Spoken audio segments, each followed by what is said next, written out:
They banned old folks from the gym. So Stallone walked in, broke every record, and left them speechless. Welcome to Stallone Unleashed. Let's uncover what really happened.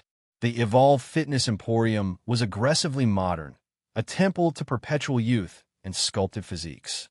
Its sleek, glass-fronted facade dominated a newly gentrified block, its interior a symphony of gleaming chrome, pulsating techno music, and the relentless whir of state-of-the-art exercise machines. Notices plastered near the entrance, printed in a font that screamed cutting edge, proclaimed their new policy. Age-optimized training zone. Members 18 to 59 only. Elevate your evolution. It was a declaration that effectively barred anyone over 60, a decision that had sent ripples of discontent and quiet outrage through the older demographic of the neighborhood. Inside, amidst the grunts of exertion and the clatter of weights, a different kind of tension simmered.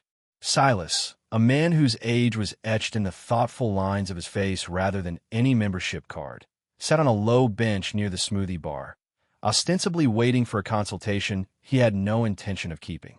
His worn denim jacket and quiet, observant demeanor were an anomaly in this haven of lycra and engineered ambition. He wasn't here to evolve, at least not in the way the gym marketed it. He was here because he'd heard whispers, stories of longtime members, seniors who had found community and vital exercise within these walls, now being turned away, their loyalty and years of patronage dismissed by a policy that reeked of ageism and a callous pursuit of a younger, more aspirational clientele. In his pocket, his fingers closed around a small, smooth stone, picked up years ago from the banks of a river that had seen centuries pass, a silent testament to endurance and the slow, relentless power of time. He watched a young, aggressively cheerful trainer, whose name tag read Chad, peak performance coach, expertly guide a flawlessly toned client through a complex routine. Chad's patter was a stream of motivational cliches and exhortations to crush it and feel the burn. The client, no older than 30, grunted in agreement, her eyes fixed on her own reflection in the mirrored wall. A little while later, an older gentleman, perhaps in his early 70s, his face etched with a familiar disappointment, approached the reception desk. Silas recognized him from the neighborhood.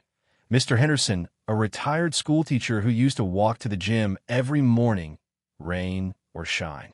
The receptionist, a young woman with an unervingly fixed smile and a name tag that read Tiffany, client experience futurist, barely looked up from her screen. "I'm sorry, sir," Tiffany said, her voice devoid of any genuine regret, reciting from a clearly memorized script. "As per our new age-optimized policy, Evolve Fitness is now exclusively for members aged 18 to 59. We can, however, recommend some excellent senior-focused water aerobics classes at the community center." Mr. Henderson's shoulders slumped. He didn't argue, didn't protest. He simply nodded, a quiet dignity in his defeat, and turned to leave his old gym bag, once a symbol of his commitment to health, now seeming like a burden. Silas watched him go, a familiar ache of quiet anger stirring in his chest. This evolution, the gym proclaimed, was, in reality, a regression, a step backward from inclusivity and respect. The smooth stone in his pocket felt cool, solid, a reminder that some things, like bedrock, should be unyielding. He knew what he had to do. This wasn't just about a gym policy. It was about a fundamental disregard for the value and vitality of an entire generation. He rose slowly, his gaze sweeping across the room, taking in the gleaming equipment, the earnest, sweating bodies, the carefully constructed illusion of perpetual youth. He then walked towards the far wall, where a large, digital record board glowed, displaying the supposed peak performances of Evolve's clientele in various feats of strength and endurance. The names and numbers were all, predictably, from the younger demographic. The history of the gym's older members, their own quiet achievements, had been silently erased. Silas stopped before the board, his reflection a stark, anachronistic figure against its bright, modern glare. He wasn't a man given to grand, theatrical gestures, but sometimes a quiet statement, a symbolic act, could speak louder than any shouted protest. The stone in his hand felt like a tool, a simple, ancient instrument of defiance. Elias waited until the area around the record board was relatively clear. Most of the gym's patrons were engrossed in their routines, their focus inward, their ears plugged with headphones. Tiffany, the client experience futurist, was deeply involved in a conversation with Chad, the peak performance coach, both of them laughing at something on Chad's phone, oblivious to the quiet drama about to unfold. Elias took a deep breath, the air thick with the scent of sanitizer and effort. He looked at the glowing record board, his proclaimed achievements a monument to a narrow, exclusionary definition of fitness. He thought of Mr. Henderson, his quiet dignity in the face of dismissal. He thought of all the other seniors who had found a haven here, only to be cast out by a policy that valued a youthful image over loyal community. The smooth river stone felt solid in his palm. It was an ordinary object, yet in this context, it was about to become a symbol. He wasn't planning an act of vandalism, not in the destructive sense. His intention was more nuanced, a quiet but undeniable challenge to the gym's new ethos.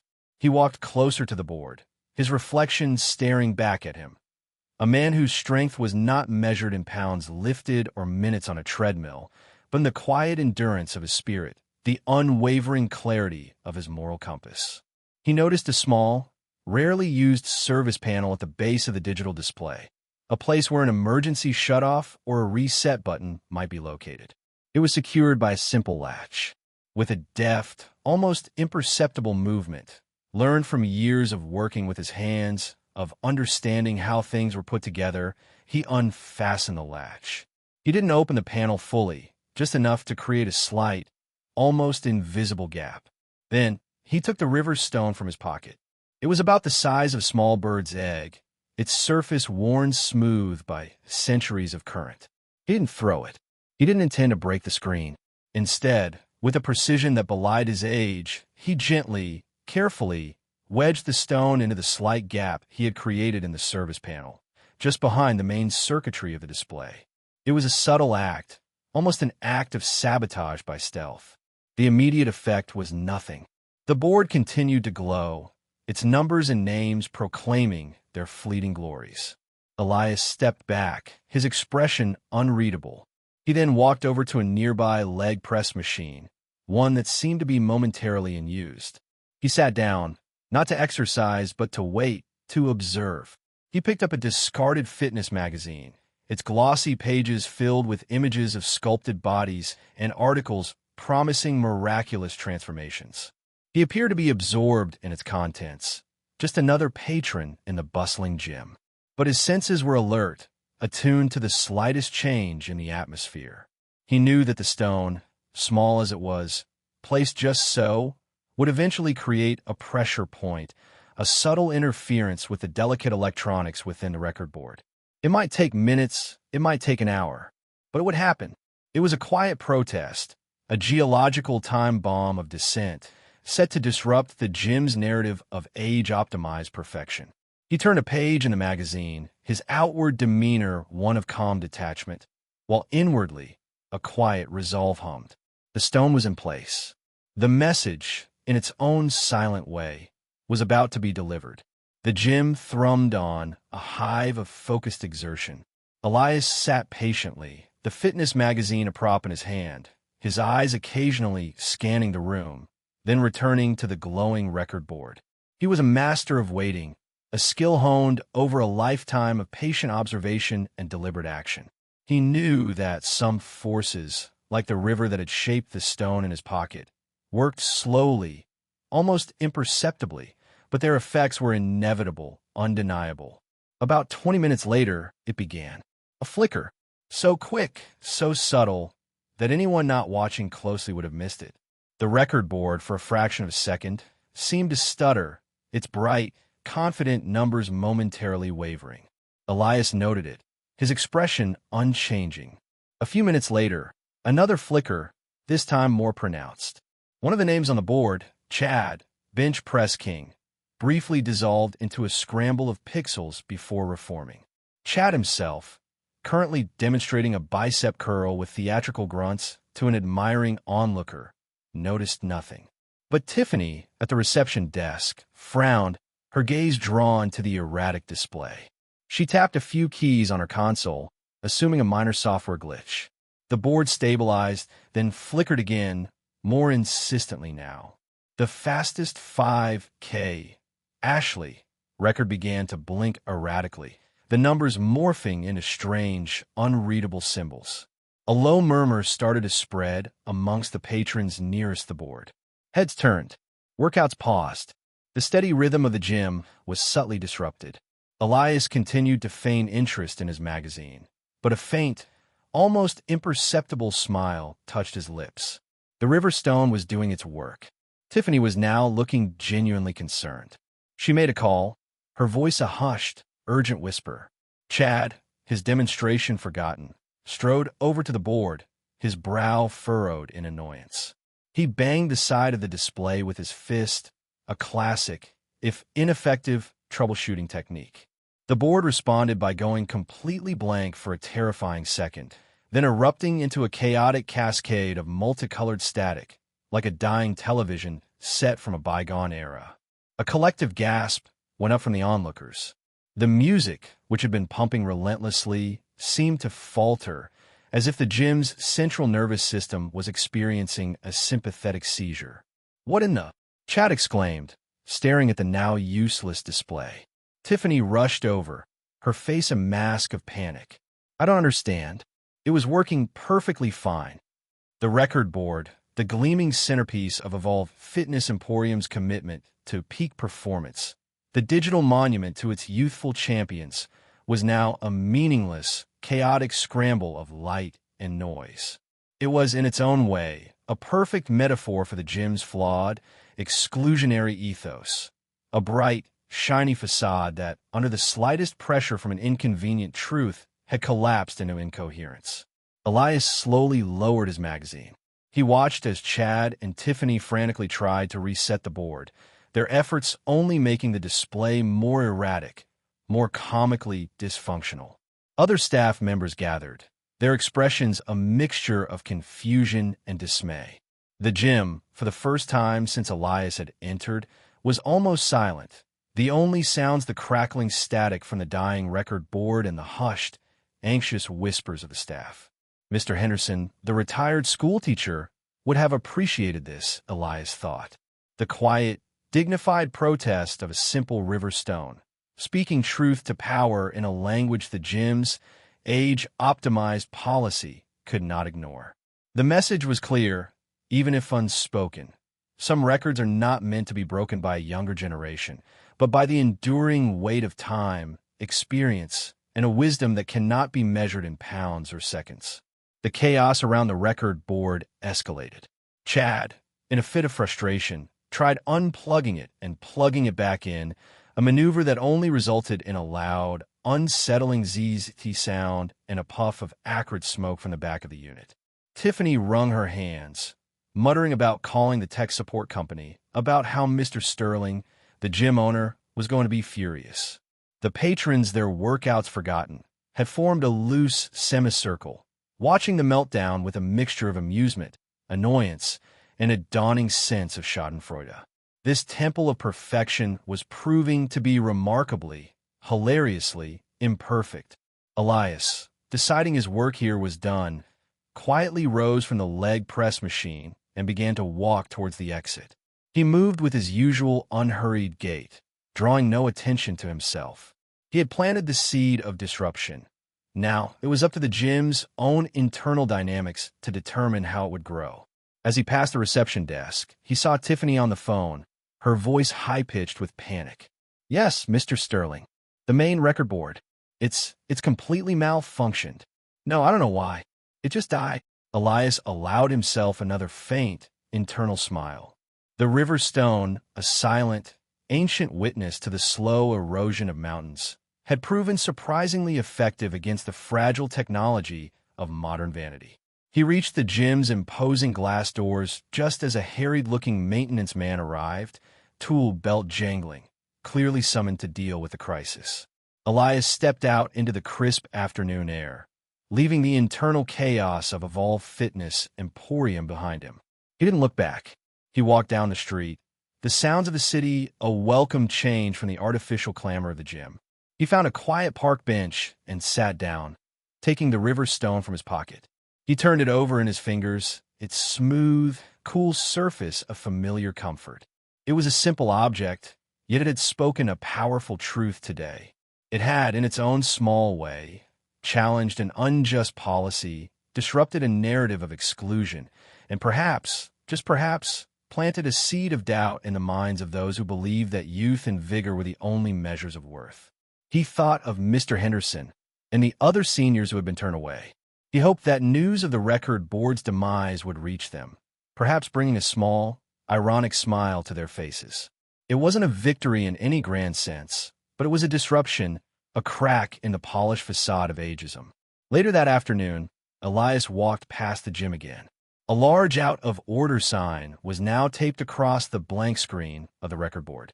Several technicians were huddled around it, their expressions grim. Chad and Tiffany looked stressed and subdued. The atmosphere in the gym, visible through the glass front, seemed less vibrant, more subdued. The temple had lost one of its holiest relics. Elias continued on his way, the river stone back in his pocket. He knew this single act wouldn't change the gym's policy overnight, but it was a start. It was a reminder that even the most imposing structures, the most deeply entrenched prejudices, could be challenged by quiet, persistent acts of resistance. And sometimes the most effective tool of protest was not a shout, but a whisper, or in this case, the silent, unyielding pressure of a simple stone, placed just so, in the right place at the right time.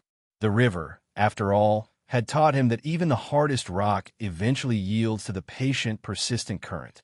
The following days saw a subtle but palpable shift in the atmosphere around Evolve Fitness Emporium. The broken record board remained stubbornly blank, a dark, silent monument to the gym's technological and, perhaps, ethical failings. Rumors circulated among the patrons, a power surge, a faulty chip, even whispers of deliberate sabotage, though no one could imagine who would do such a thing or why. The absence of the board, however, had an unexpected effect. Without the constant competitive pressure of displayed records, some patrons seemed to relax, their workouts becoming less about chasing numbers and more about personal well-being. The aggressive, crush-it mentality championed by Chad seemed to lose some of its fervor. Elias, on his occasional walks past the gym, noted these subtle changes with a quiet interest. He also noted that Mr. Henderson, the retired schoolteacher, had started taking his morning walks past the Emporium again, a new, almost defiant spring in his step. He would pause for a moment, look at the blank record board, and a faint, knowing smile would touch his lips before he continued on his way. One afternoon, about a week after the incident, Elias saw Mr. Henderson sitting on the same park bench where he had first encountered Tiffany and Chad attempting to console a very irate Mr. Sterling, the gym owner, who had arrived to inspect the damage himself. Mr. Sterling was a man whose expensive suit and aggressive demeanor perfectly matched the ethos of his gym. He was clearly furious, his voice, even from a distance, carrying tones of disbelief and outrage. Millions invested in this facility, state-of-the-art everything, and our flagship display, the very symbol of our commitment to peak performance, is dead. Dead, and no one could tell me why. Tiffany and Chad looked suitably cowed, muttering apologies and assurances that the tech team was working around the clock. Elias watched from a discreet distance, the river stone a cool, reassuring weight in his pocket. He felt no triumph, only a quiet sense of inevitability. The gym's evolution had hit a significant, if unforeseen, snag. As Mr. Sterling continued to vent his frustration, Mr. Henderson, who had been sitting quietly on his bench, slowly rose and approached the irate gym owner. He moved with a calm, unhurried dignity that seemed to momentarily surprise Sterling into silence. "Excuse me, sir," Mr. Henderson said, his voice quiet but firm. "My name is Arthur Henderson. I used to be a member here. Before your new policy." Mr. Sterling stared at him, clearly unaccustomed to being addressed so directly by someone he would undoubtedly classify as not his demographic. And Sterling snapped, his impatience evident. And Mr. Henderson continued, his gaze unwavering. I couldn't help but overhear your distress about the record board. A pity that.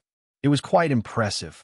He paused, then added, with a hint of gentle irony, though perhaps a little limited in its scope. It only seemed to celebrate certain kinds of achievements, certain kinds of people. Sterling looked nonplussed. Chad and Tiffany exchanged anxious glances. What are you getting at, old man? Sterling demanded. I'm getting at this, sir, Mr. Henderson said. This gym, in its pursuit of a certain image, a certain evolution, has forgotten something fundamental. It has forgotten that true strength, true fitness, isn't just about youth and vigor. It's about endurance. It's about resilience. It's about the wisdom and experience that only time can bring. He gestured towards the gym.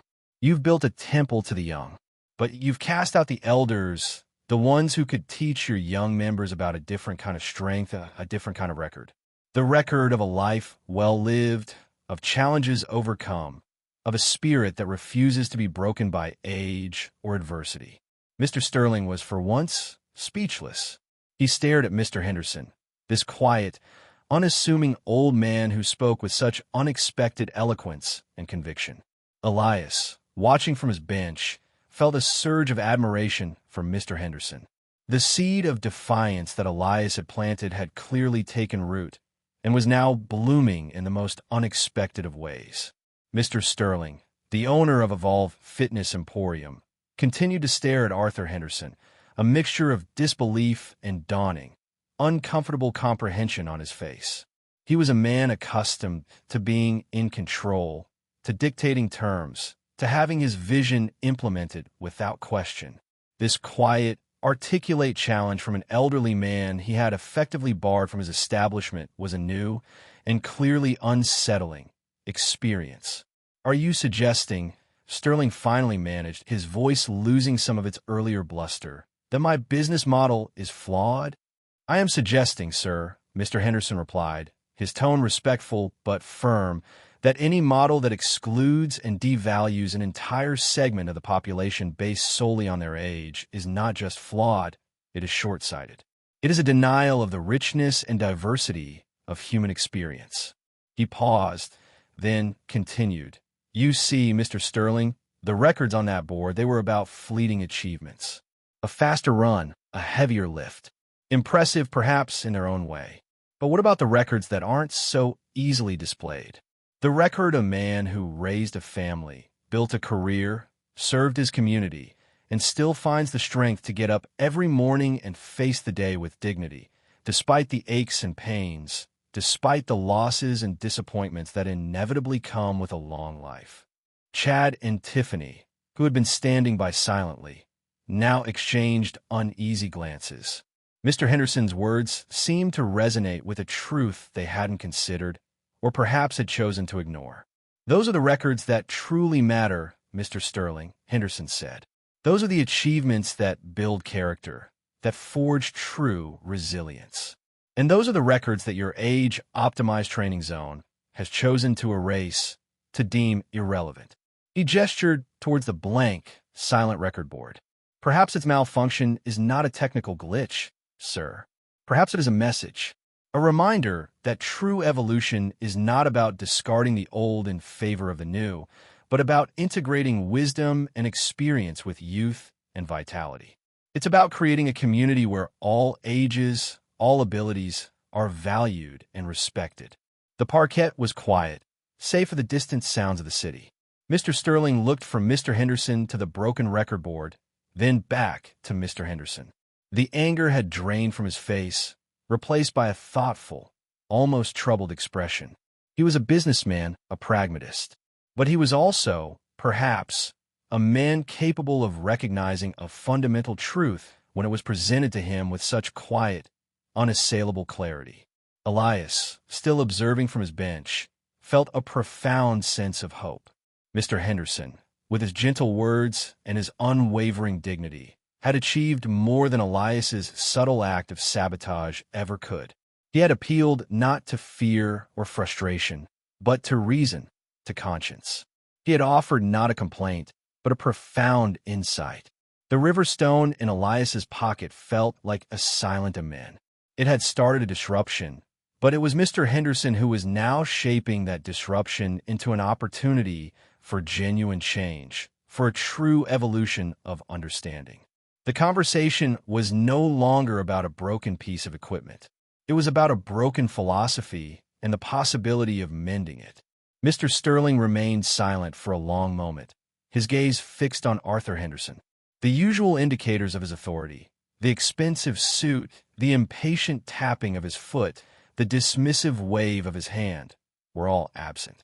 He seemed, for the first time, to be genuinely listening, genuinely considering a perspective that was entirely alien to his usual profit-driven worldview.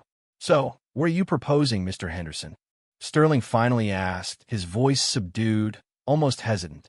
"That I just throw open my doors to everyone, regardless of our target demographic, our brand identity?" Mr. Henderson smiled faintly. "I am proposing, sir, that you reconsider what your brand identity truly represents. Is it about exclusivity, about catering to a narrow, fleeting image of perfection? Or is it about fostering genuine health, genuine well-being in all its forms, across all ages?" He paused, then added, "As for throwing open your doors, perhaps not entirely. But perhaps you could create a space, a time, where older members are not just tolerated, but welcomed. Perhaps you could even learn something from them. They have a lifetime of experience of resilience. They understand endurance in ways your younger, peak performance coaches might not yet grasp." Chad, who had been listening with a mixture of discomfort and dawning respect, actually nodded in agreement at this. Tiffany, too, seemed to be absorbing Mr. Henderson's words with a new thoughtfulness.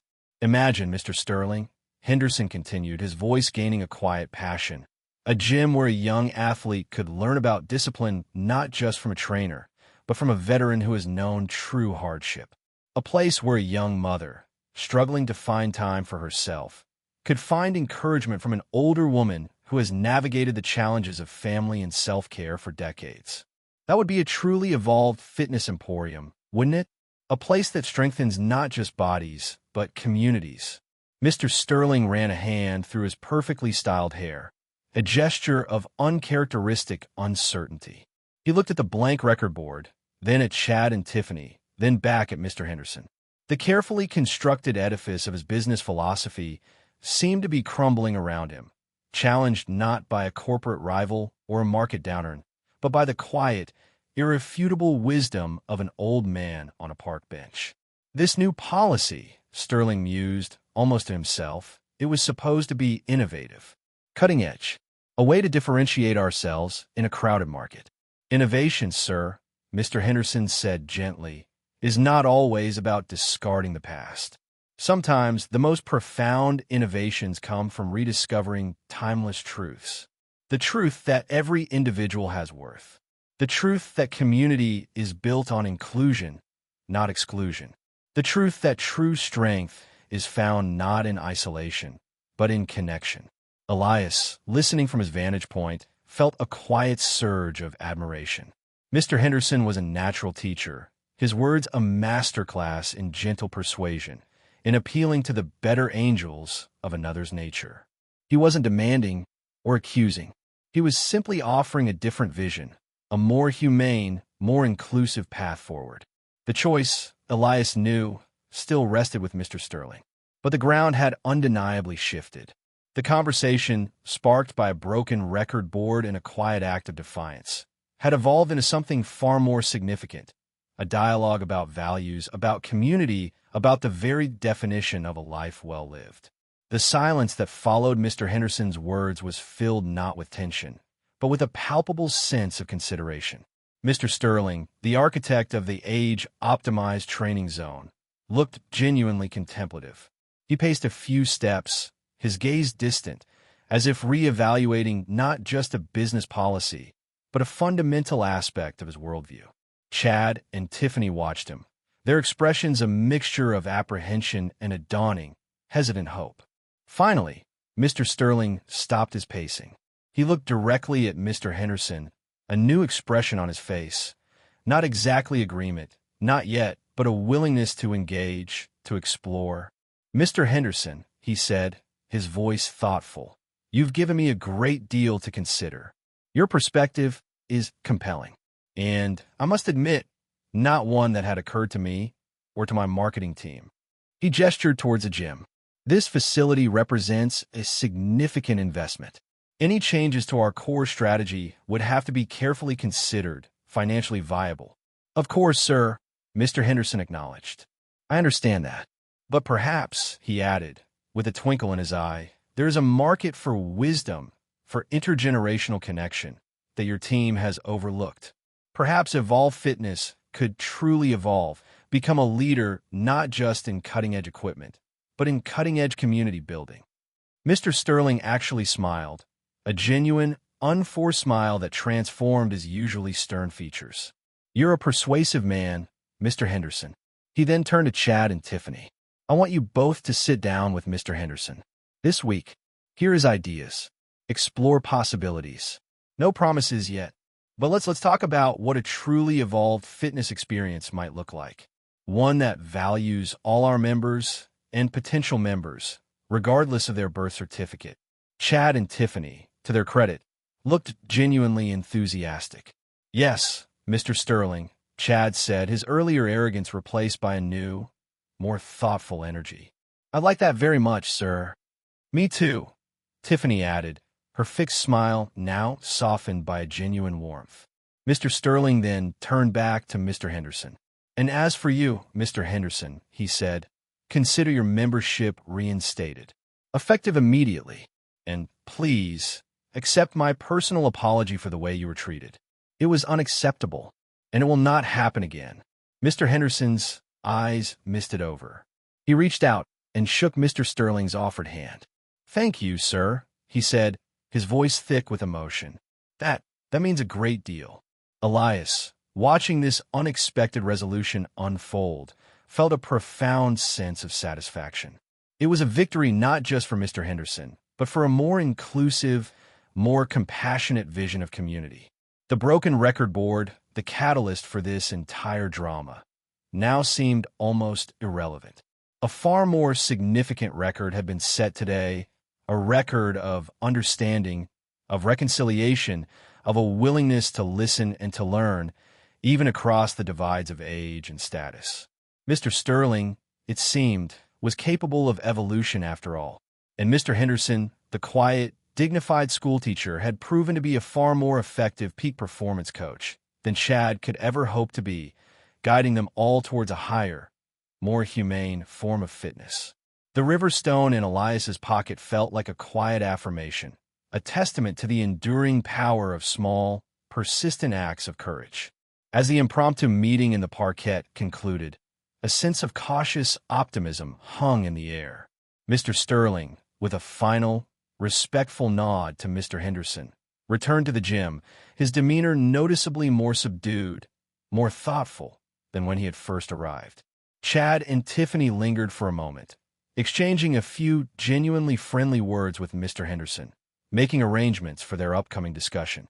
The transformation in their attitudes was remarkable, a testament to the power of Mr. Henderson's quiet wisdom and Mr. Sterling's unexpected willingness to listen. Elias, feeling his presence was no longer needed, rose from his bench and began to walk away, content to have been a silent witness to this small but significant turning of the tide. He had no desire for recognition or thanks. His reward was in seeing a wrong righted, a voice heard, a community, however small, begin to heal. Mr. Henderson, however, caught his eye. "Mr. he began, realizing he didn't know Elias's name. "Thorne," Elias supplied quietly. "Elias Thorne." "Mr. Thorne," Henderson said, a deep gratitude in his voice. "I saw you in the gym earlier, and on the bench. You were the first one who showed me any kindness today, after that young man at the desk." He paused, then added, "And I have a feeling that record board didn't just break down on its own." Elias met his gaze, a faint, almost imperceptible smile touching his lips. He didn't confirm or deny Mr. Henderson's suspicion. He simply said, "Sometimes, Mr. Henderson, even old stones have a way of making their presence felt, of reminding us of a different kind of record, a different kind of strength." Mr. Henderson chuckled, a warm, genuine sound. "I believe you're right, Mr. Thorne. I believe you are very right." He extended his hand. "Thank you for everything." Elias shook his hand, a firm, respectful grip. "It was an honor to witness your own strength today, Mr. Henderson. You taught us all a valuable lesson." With a final nod, Elias continued on his way, leaving Mr. Henderson standing in the parquet, a new sense of hope and purpose radiating from him. The smooth river stone in Elias's pocket felt like a quiet companion, a reminder that even the most unassuming objects, the most unassuming individuals, could possess the power to shift perspectives, to challenge injustice, to nudge the world, however slightly, towards a more compassionate, more inclusive path. The Evolve Fitness Emporium might still have a long way to go in its journey towards true evolution. But today, thanks to the quiet courage of an old schoolteacher and the subtle intervention of a weathered stranger, it had taken a significant and hopeful first step. And the record board, still blank and silent, stood as a quiet testament to the day an entire gym was reminded that some of the most important records are not displayed in glowing numbers, but are etched in the lines of a life well lived and measured in the enduring strength of the human spirit. Elias continued his walk, the sounds of the city a familiar backdrop to his thoughts.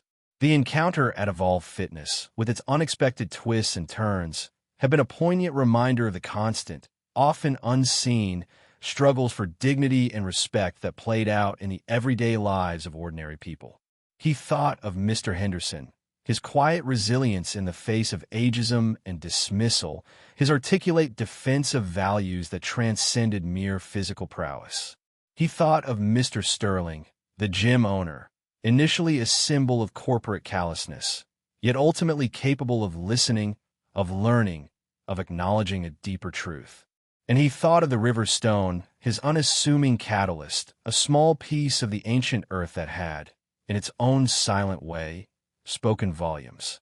These encounters, these small dramas, were what fascinated Elias, what fueled his lifelong study of human nature.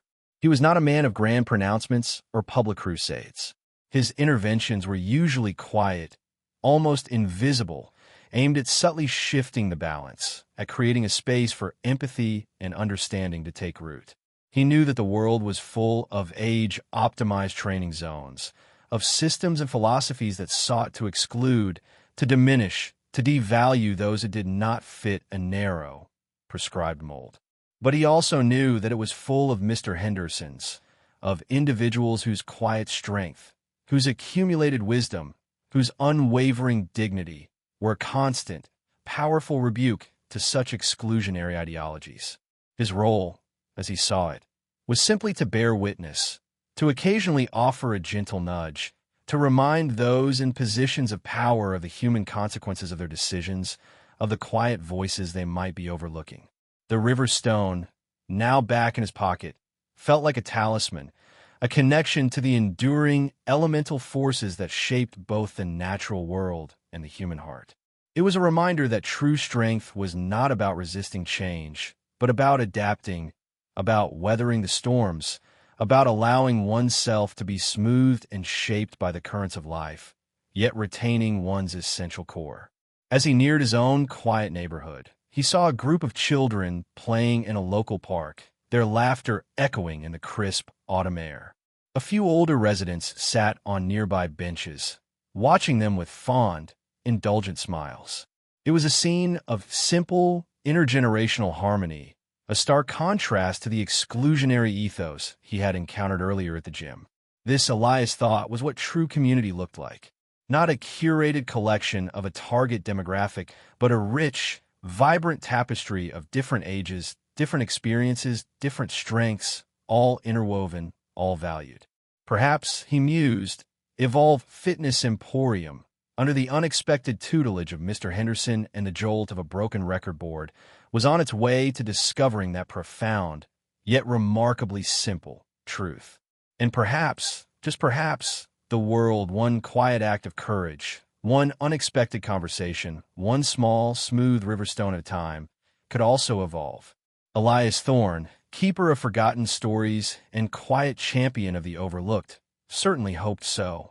His journey, like the river, would continue, its course steady, its purpose clear.